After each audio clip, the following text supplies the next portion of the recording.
That's why those who thought it was righteous to vote uncommitted in Dearborn, Michigan in 2024, because they did not align 100% with the Biden-Harris position on Gaza, now have an administration complicit in turning Gaza into rubble and then treating the rebuild like a real estate project. And now that same administration has put in place federal judges who will set us back to the era before the civil rights movement. These Trump-appointed, Republican-approved federal judges with lifetime appointments will be shaping the law for decades to come.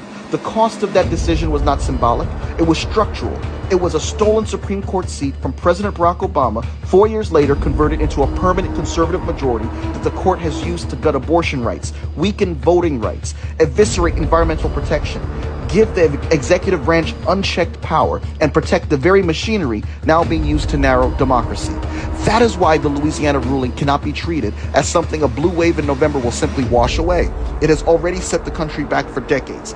Even if Democrats win both chambers of Congress, it remains an uphill battle because the Supreme Court has shifted the burden onto plaintiffs, made intent the decisive hurdle, and given states more room to do exactly what they claim they're not doing.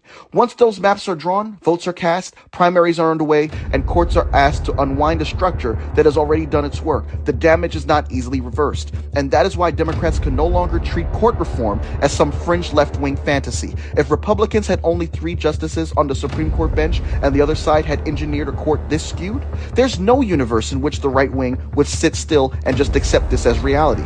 Every right-wing podcaster in America would be screaming for court expansion, judicial impeachment, emergency reform, and whatever else could be done to rescue the court from those radical liberals. The left should stop acting like court reform is taboo. If the court is being used as a weapon, then the answer is not reverence to a playbook that was abandoned in 2016. The answer is repair.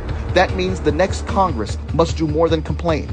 It must prioritize a stronger John Lewis Voting Rights Advancement Act that restores the force of Section 5 preclearance and strengthens Section 2 so that states cannot keep laundering discrimination through the word partisan and presuming that the next president is a Democrat. That Democratic president cannot play games with power. We need a real majority, not a ceremonial one, not a razor-thin one that depends on a vice president's tie-breaking vote. We need a real majority with enough votes to break the filibuster, enough votes to codify voting rights, enough votes to confront the court, and yes, enough votes to seriously consider court expansion if that is what it takes to save the republic from further damage.